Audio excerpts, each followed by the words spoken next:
Hello everyone, প্রাথমিকের interview প্রস্তুতির জন্য আমরা ডিএলএড এর বাংলা বই থেকে আগের ভিডিওতে পার্ট 1 নিয়ে আলোচনা করেছি। এই ভিডিওতে আমরা পার্ট 2 নিয়ে আলোচনা করব। প্রথম প্রশ্ন 51 নম্বর, ক্রীড়া ভিত্তিক পদ্ধতি কি?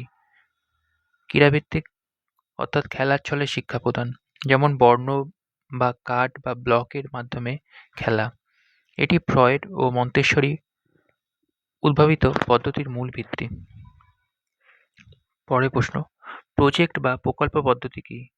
শিক্ষার্থীরা যখন কোনো একটি সমস্যা সমাধানের জন্য দলগতভাবে কাজ করে এবং বাস্তবের সাথে মিল রেখে কিছু তৈরি করে, তাকে প্রজেক্ট পদ্ধতি বলে।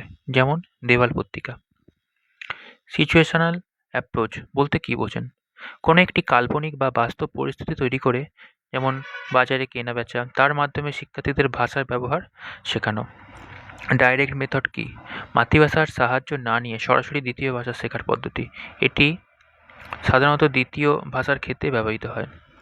অনুকরণ পদ্ধতি, শিক্ষক যেভাবে উচ্চারণ করবেন বা পড়বেন, শিক্ষার্থীরা হুবহু সেভাবে অনুকরণ করে শেখে। সিসিই এর পুরো নাম কি? কন্টিনিউয়াস অ্যান্ড কম্প্রিহেন্সিভ ইভ্যালুয়েশন, অর্থাৎ নিরবিচ্ছিন্ন ও সার্বিক মূল্যায়ন। ফরমেটিভ বা প্রস্তুতকালীন মূল্যায়ন কি? পাঠদান চলাকালীন শিক্ষক যখন প্রশ্ন বা কাজের মাধ্যমে যাচাই করে শিক্ষার্থীরা কতটুকু শিখল, এটাই হচ্ছে ফরমেটিভ বা প্রস্তুতকালীন মূল্যায়ন। সাবমেটিভ বা পর্যায়ক্রমিক মূল্যায়ন কি? এটি একটি নির্দিষ্ট সময় বা ইউনিটের শেষে, যেমন বার্ষিক পরীক্ষাতে যে মূল্যায়ন করা হয় তাকে সাবমেটিভ মূল্যায়ন বলা হয়। ডায়াগনস্টিক টেস্ট কেন করা হয়?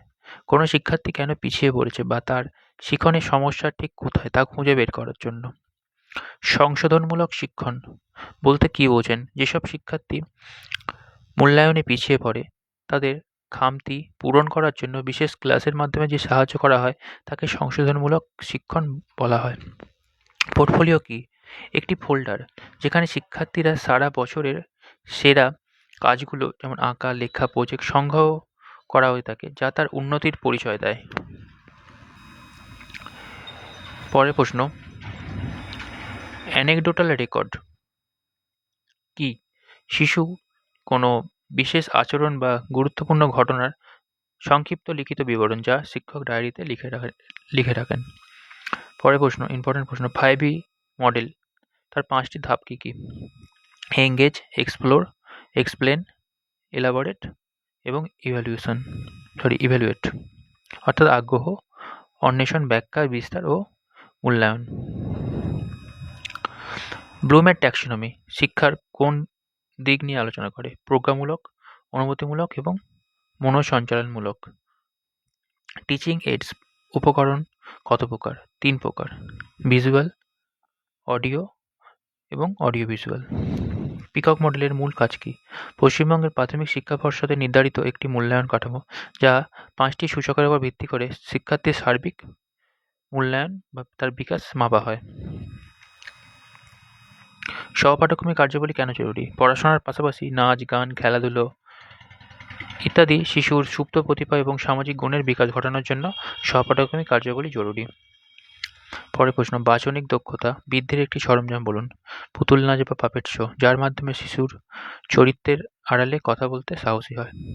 পরের প্রশ্ন, ভাষা সংশোধন করার সঠিক সময় কোনটি? শিক্ষার্থী যখন কথা বলবে তখন মাঝপথে না থামিয়ে বলা শেষ হলে শিক্ষক মৃদুভাবে সঠিক রূপটি বলে দেবেন। শিক্ষক হিসেবে আপনার প্রাথমিক দায়িত্ব কি? একটি ভয়মুক্ত ও আনন্দদায়ক পরিবেশ তৈরি করা যেখানে প্রত্যেক শিশু নিজেকে প্রকাশের সুযোগ পায়। ব্যাকরণ পাঠদানের প্রধান উদ্দেশ্য কি? ভাষাকে শুদ্ধভাবে বলতে, পড়তে ও লিখতে শেখা এবং ভাষার অভ্যন্তরীণ গঠন সম্পর্কে ধারণা লাভ করা। প্রাসঙ্গিক ব্যাকরণ বলতে কি বোঝেন? আলাদা কোনো ব্যাকরণ বই না পড়িয়ে পাঠ্য বইয়ের গল্প বা কবিতা পড়ানোর সময় সেখান থেকেই ব্যাকরণের বিভিন্ন দিক, যেমন পদ, লিঙ্গ, বচন বুঝিয়ে দেওয়া। প্রাথমিক স্তরের জন্য এটি সবথেকে কার্যকর। ব্যাকরণে শিক্ষায় সূত্র পদ্ধতি কি? আগে ব্যাকরণের সূত্র বা সংজ্ঞা মুখস্থ করানো এবং পরে উদাহরণ দেওয়া। আধুনিক শিক্ষাবিজ্ঞানে এই পদ্ধতিকে নীরস মনে করা হয়।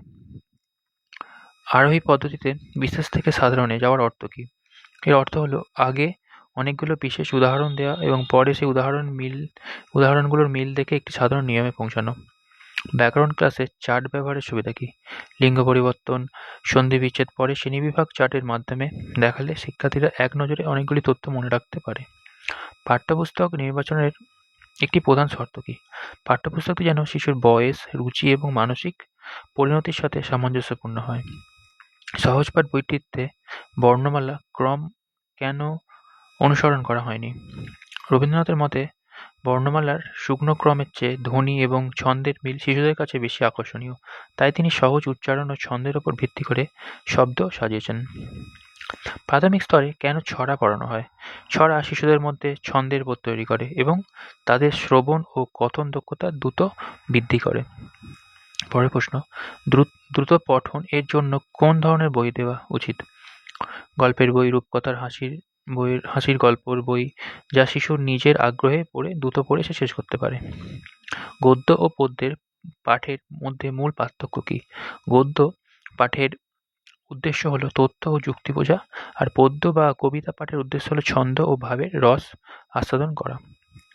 নিম্নব্যয়ী ও ব্যয়হীন উপকরণ বলতে কী বোঝেন? পরিবেশে ফেলে দেওয়া জিনিস যেমন কার্ডবোর্ড, দেশলাই কাঠি, পুরনো খবরের কাগজ ইত্যাদি দিয়ে তৈরি শিক্ষণ সামগ্রী। শ্রেণীকক্ষে শব্দ দেওয়াল কেন তৈরি করবেন? নতুন ও কঠিন শব্দগুলো কার্ডে লিখে দেওয়া টাঙিয়ে রাখলে শিশুরা বারবার দেখে তার শব্দগুলো মনে গেঁথে যায়। আইসিটি এর পুরো নাম কি? Information and communication technology. তথ্য ও যোগাযোগ প্রযুক্তি। অডিও লিঙ্গুয়াল পদ্ধতি কি? শুধুমাত্র শুনে শুনে এবং বারবার আবৃত্তি বা ডিল করার মাধ্যমে ভাষা শেখার পদ্ধতি।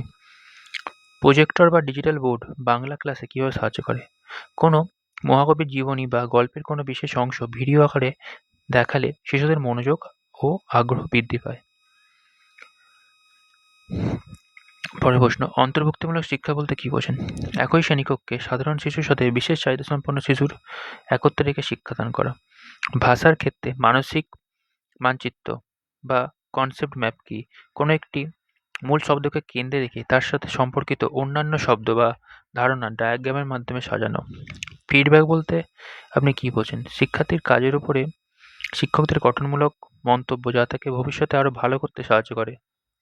শিশুর সৃজনশীলতা বৃদ্ধির একটি সহজ কাজ বলুন। কোনো একটি অসমাপ্ত গল্প শেষ করতে বলা বা নিজে দেখা একটি মেলার সম্পর্কে অনুচ্ছেদ লিখতে দেওয়া। ভাষা শিক্ষক হিসেবে আপনার প্রধান গুণ কী হওয়া উচিত?